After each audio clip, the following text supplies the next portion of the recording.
Hi, guys, and welcome back. I think it's been a couple of months again since the review of Sandman, and it's almost 2023, and it's been another year. I was like, yeah, I'm going to do some videos this year, and it didn't happen. But it's been a super eventful year for me because I moved to the Netherlands at the beginning of this year. Actually, it was at the end of last year. So it's been already a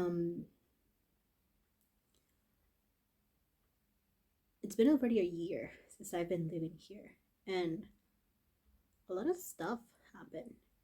So kind of like in a block kind of way, I wanted to go through like the most um eventful stuff that happened this year to me and show you guys a little bit. I don't usually show you guys the stuff that happens to me, but this year, man. um so yeah, I wanted to show you guys a little bit of what happened. So if I look to the side, it's because I'm looking at the pictures because I'm going to put them on the video. I'm getting used to this. uh, uh, uh, um I bought a ring light and I'm getting used to it, so sorry. So I arrive at the beautiful Netherlands once again. I used to live here in 2015, 2014. And then I left. I went back to Mexico, and it was always my intention to come back. And then I finally came back last year, and I was super excited. And it all started great, you know. At the beginning of last year, it was still a bit rough. We still were COVID was still pretty high, and we were still in lockdown here in the Netherlands, especially around uh, like middle of December, beginning of no, like end of January. It was like a total lockdown, and for me, it was particularly difficult because when I was in Mexico, the vaccine that I got, it wasn't like an internationally approved vaccine. It was the CanSino vaccine. I think it's a Chinese vaccine. I got that vaccine because I was working as a professor in Mexico. So uh, all professors in Mexico got that vaccine. The idea was that they wanted to open schools really quickly. So all professors got that vaccine right away because it was the first one that was available. Uh, they gave the vaccine first to elderly people, and then since all elderly people were vaccinated, then professors, and then once they got like the new vaccines, they were going to vaccinate all general population. um, so I got that vaccine, and you know, because I got that vaccine, I came to the Netherlands, and the Netherlands once was like, yeah, we don't accept that vaccine. So in theory, for us, you count as not vaccinated. And I was like, well, shit. And I had to go through the process of getting revaccinated.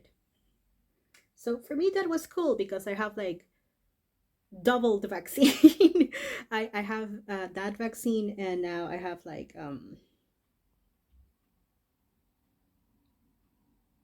I forget which vaccine, but like another vaccine.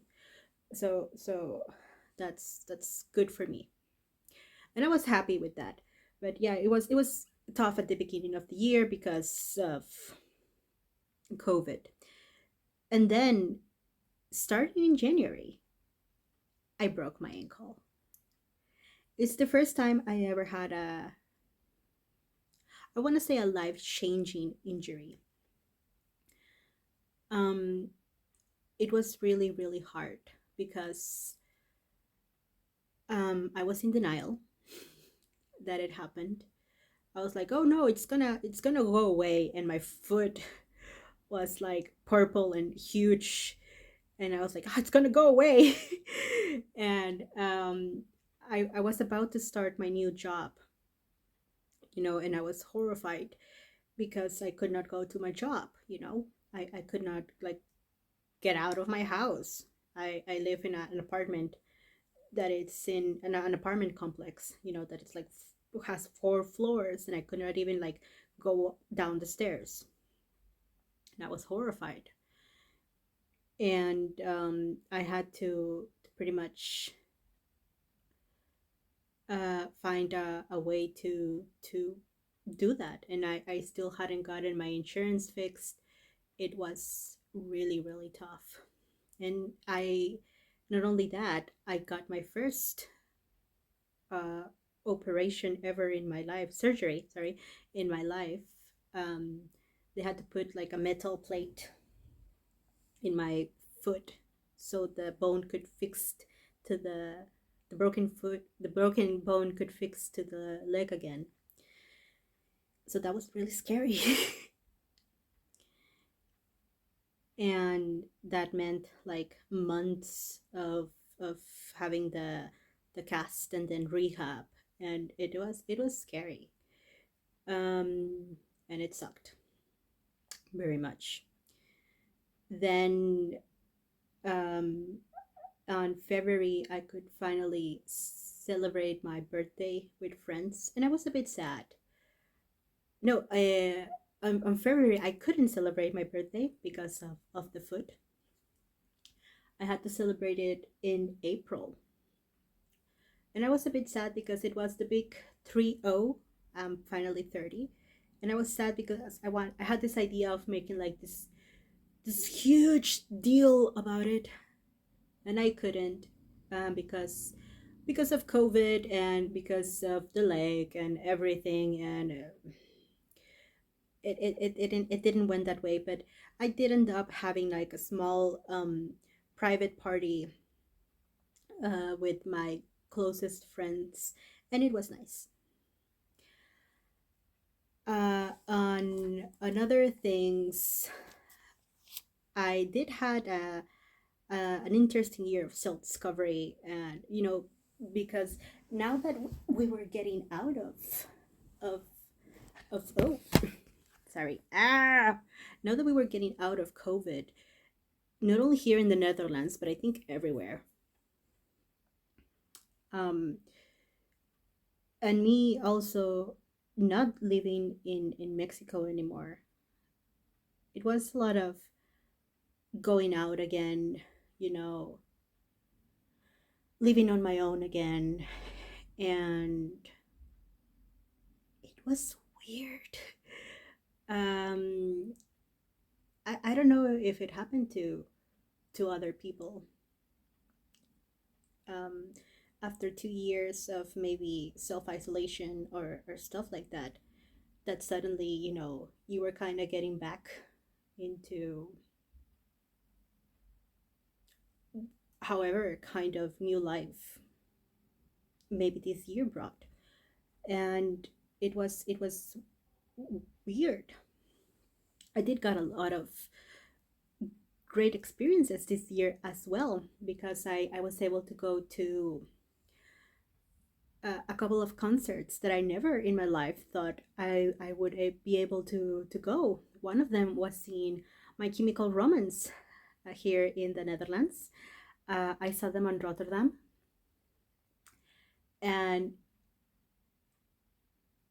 uh, I when I was a teenager, I was of that scene, of the emo scene. And if you would have told me when I was 12, 13, that I was going to see My Chemical Romance live, I would have been like, no, that's impossible. What do you mean? Like, that doesn't happen. Like, you don't see those kind of artists, live. Like, that doesn't happen. But, I did. And that was so cool. I screamed so much. Um, uh, because they play their greatest hits, like I'm Not Okay and Elena and Black Parade, of course. Like they started with the piano, like ding, and all the emos lost their shit. It was amazing. But I think the best part, the song that I wasn't expecting, was their very first song. If you're a hardcore My Chemical Romance fans, you know the song, which is Skyline and Turnstiles. It's the very first song they ever recorded. And I remember when I was looking at a documentary they made, um, like when they released like the 3 Cheers for Sweet Revenge, Life on the Murder Scene. They released a documentary with that one. They said, "Oh, if we ever break up and then come back, or if we ever played like our very last show, like that wasn't the last show. But to me, it felt like it, right? And we're gonna play like our last song. This is gonna be that song because it was the very first song we had." And then Gerard Way went and said, "This was the first one." And I was like, "Oh my god, it's happening! It's happening!" And the song started, and I think that was one of those moments where I lost my shit, and I screamed like there was no ending, and it was like a really special moment for me. Um, because you expect to scream, like at the key moments, like again, like with the Black Parade and everything, you expect to scream. They're like the hits. But that was a moment that meant something for me. That when I was like, yeah! It was awesome as hell. I was really happy. um and on the other side of the coin, that I wanted to see this year, and I wasn't expecting this, was seeing Lady Gaga. She was in Arnhem, um, and I was also really happy to see Lady Gaga live. To like seeing Lady Gaga and seeing My Chemical Romance are two entirely different experiences. Because with My Chemical Romance, you're there to like sing the songs, but you want to see them like close, right? Because it's the band, right? It's just the band. Even though Gerard Way, I think he did like dressed up in a lot of crazy costumes and shit. But with Lady Gaga, it's the whole show. She has like the whole production behind her. So even if you are close to the stage, you don't see a lot, so you're paying more to hear her live, if that makes sense. Even if you're particularly close or something, you're paying more to see her, to hear her, sorry, live. Which, yeah, like just hearing her and being there, you get to experience Lady Gaga live, and that is the awesome thing about it. Even if you don't see her, because like of course, like I could see like a speck of blonde in the distance, and I knew that was Lady Gaga. But I wasn't close enough to be like, oh yes, I can swift her perfume, like no, of course not. But um that you were there hearing her, and you were like in this atmosphere with Lady Gaga, and it was awesome. And you were there singing and being in the atmosphere with the whole thing, and embracing the live this way kind of thing. um with My Chemical Romance, for instance, I decided to go very comfortable. I will show you in the pictures, that I was very comfortable and stuff. But with Lady Gaga, I decided to go in my best little monster outfit. Um, there was also this girl. When I took a picture, there was this girl that was like looking at me and looking at the camera. And yeah, like Lady Gaga made this whole production out of it, which was again, it was great. Another thing that I did this year that I never thought I would do was go to the Pride Parade here in the Netherlands. Um, and that one, um, I'm gonna be really honest here. Even though I'm part of the community and um, I like uh, pride events and safe spaces for queer people and LGBTQ people and um, the whole scene. I don't like pride parades because they used to be about the protest. They used to be about the pride part. Now they're a bit more about the party part, which is fine. If you want to go to the pride parade to have fun, cool, awesome, but like it's not for me. It's really not for me because, for instance, we went to I've never wanted to go because I always thought it was going to be full of people just pushing each other, and full of drunk people, like a festival pretty much. And I'm not a huge fan of festivals. And I was like, ugh, you know and it's I was like, it's not going to be about celebrating pride. It's going to be about being drunk in the city center. And I don't want that. And that's what it was. That's what it was. And if that's your scene, fine. There was this there was this cute part, of course, which is seeing the actual parade, which here in the Netherlands is seeing it in the canal. You have like floats which are in boats and they go in the canal and they just say hi and you just see them and that's it. Other than that, it's just partying literally on the street, and it's impossible to go into the bathroom, and everyone is drunk, and it's just full of people, and you lose your friends. And I remember we went to like this square to dance, and I wanted to dance, but it was impossible. Like people were pushing up like against me, and I was like this, and I literally had a panic attack. Like I told a friend, I'm getting out of here. Like I can't. I can't. I tried a good like 20 minutes to dance and have a good time, and I couldn't. They were squishing and squashing me, and I was like, I can't. Like I wasn't liking the music. I you know, and I just couldn't, and I wanted to go home right away.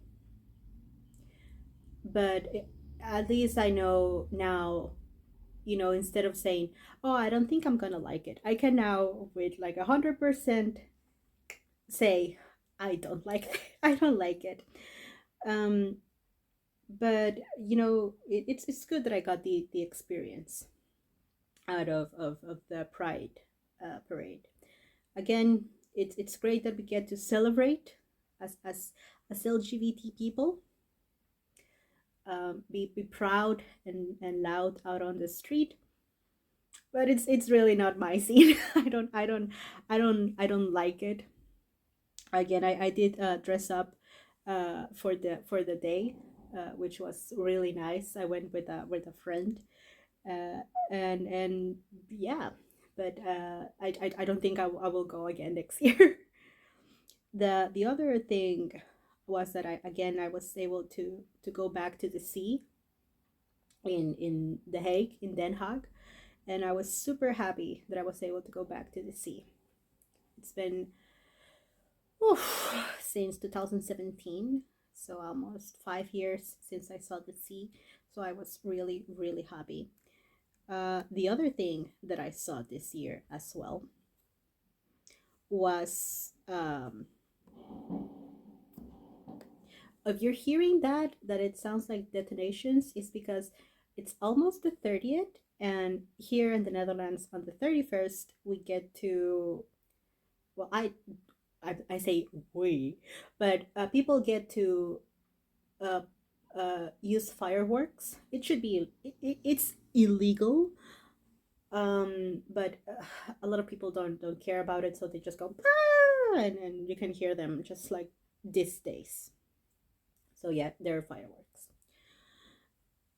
And the other thing I did is I wanted to go to more museums because I want to start writing and being creative again. It took a really long time because I was I'm still very anxious, and I'm working on it. One of the things that I did to work on my anxiety was stop drinking for a good 6 months. It did wonders. One thing I'm super proud of that I never thought it was going to happen was that I stopped smoking. I don't smoke anymore. Yay! Yes. Um I've been smoke free for I quit cigarettes for now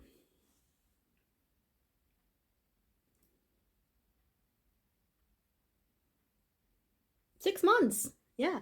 I did, I'm not gonna lie. Since this is a blog and I'm being honest, I had one cigarette 2 weeks ago, but I was like, okay. But I haven't had a cigarette. I've been smoking for 10 years. I started when I was 20. And now I am smoke free. Yeah, I quit cigarettes. If you smoke, if you do whatever you want with your body, it's your body, it's your prerogative. But to me, I was like, I'm done. I'm done with cigarettes. Here in the Netherlands, cigarettes are crazy expensive. Like it took me a couple of months to realize how expensive they were. Um, and I was a bit apprehensive to stop smoking. But once I did, I was like, you know what? I really don't need this. I don't need this. I really don't know if it's gonna be forever. But right now I can say I'm quite happy. The alcohol, like I said, I also decided to take a break because I was not happy with it. So I took a break from drinking, and I'm also quite happy.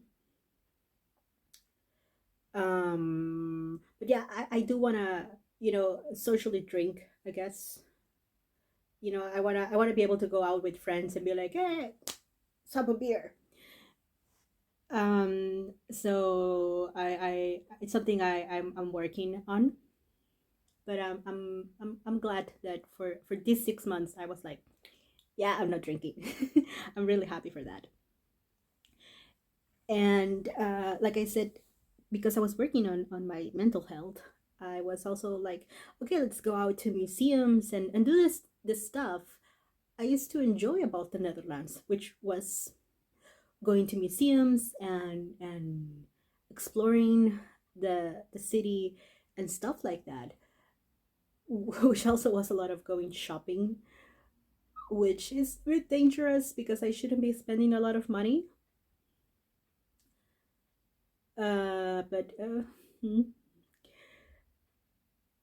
And I went back to Rotterdam, and I was extremely happy. I was very inspired. I also went to Rijksmuseum, and I love Rijksmuseum. One of the reasons that I wanted to go to Rijksmuseum is seeing this really creepy painting. Uh, the creepy painting is the painting of the Witts brothers. It's a historical painting um, that, if I remember correctly, it says that it's this story about two. They were from the government, the Witt brothers, and they were hang up. I think they were cannibalized. People ate them because I don't remember the reason, but of course, like maybe there was some corruption behind it, and then someone painted the scene. The thing that when I heard the story, I was like, did this really happen?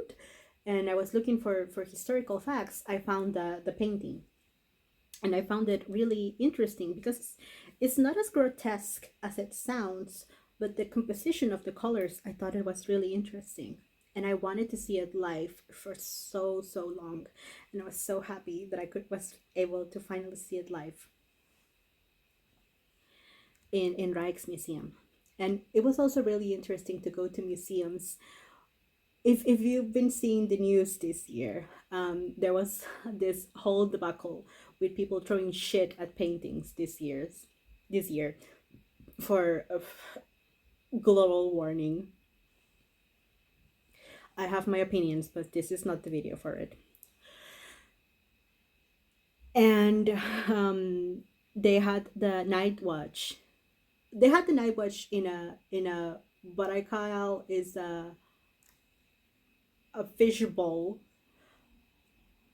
for an entirely different reason, but it looked like they had the night watch in a fish bowl for that reason. So it looked funny. Another painting that I really liked, that I found this year, was for premiere, which called the love letter. It looks hilarious. I loved it so much. It's a lady that is receiving a love letter from her handmaid or something, and she looks horrified. She looks fucking horrified that someone brought her a letter. She literally has a face of, what the fuck is this? Like, Patricia, I told you I don't want to talk to him. What is this? That's her face when they hand her the hand letter of some like bachelor or something, and it's so funny. It's so funny. I loved it. Also in Rijks, they had this beautiful exhibition of old guns and swords, and I was so happy. I was so happy I went to Rijks. Also in the Van Gogh Museum, they had an exposition from Gustav Klimt. I think that's how you pronounce his name, but it's the painter of the Kiss, which is a very popular painting in the internet. There's a lot of reinterpretations and stuff. And here in the house, a roommate house has a print of one of his paintings. So I was like happy that we have here in the house one of his prints. And I was also really happy to see that. There was this painting in his exhibition. It wasn't from him. I forgot the painter, but there was this painting that it's called "Girl with Green Necklace," that I thought looked so creepy because it's like the girl, her head is smaller and her eyes are bug-eyed. They're huge, and she has the green necklace, and it's supposed to look creepy, but it made me realize who I want to be as an artist. I do other stuff in my drawings, but I realized that I'm very inclined to creepy stuff. uh I want to explore drawing more creepy stuff,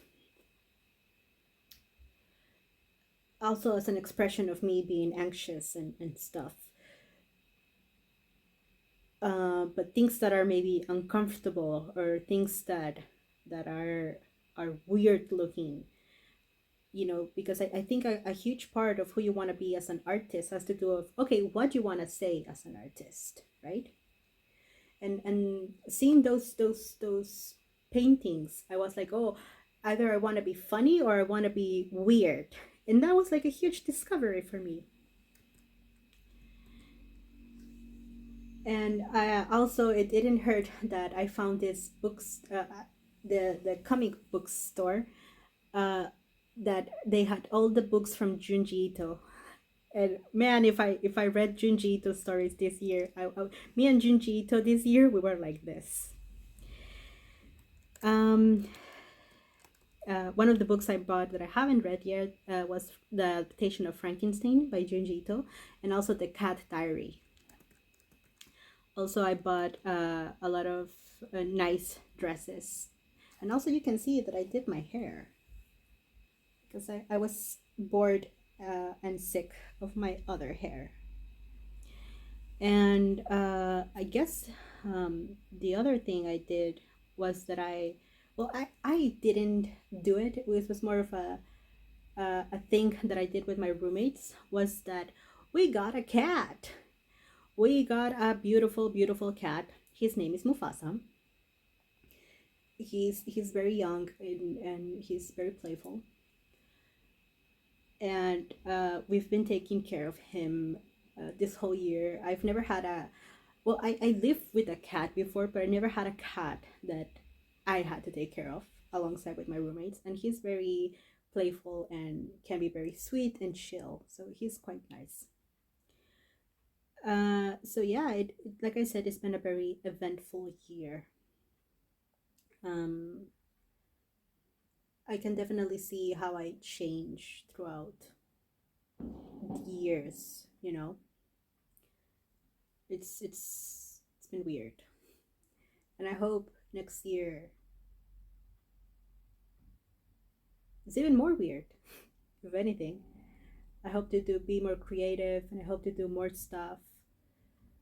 I also improve myself professionally. I maybe I'm trying too hard, but I don't know. I guess after being locked away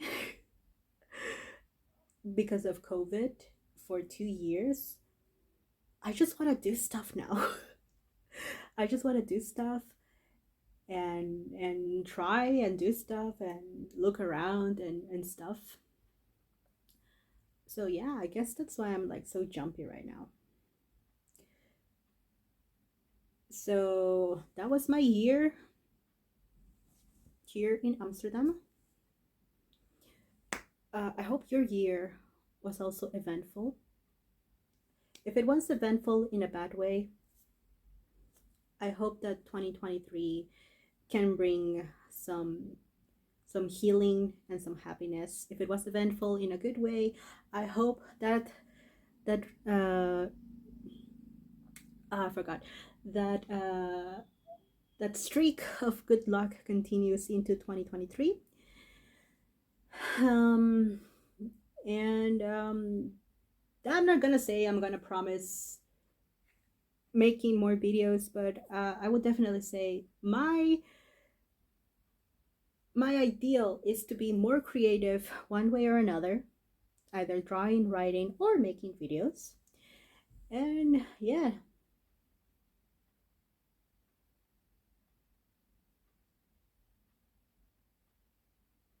happy New Year, people. Oh, the one thing that did came out of seeing the Van Gogh exposition is that I definitely have an idea for a Van Gogh video. So, hey, at least I already have an idea for a video.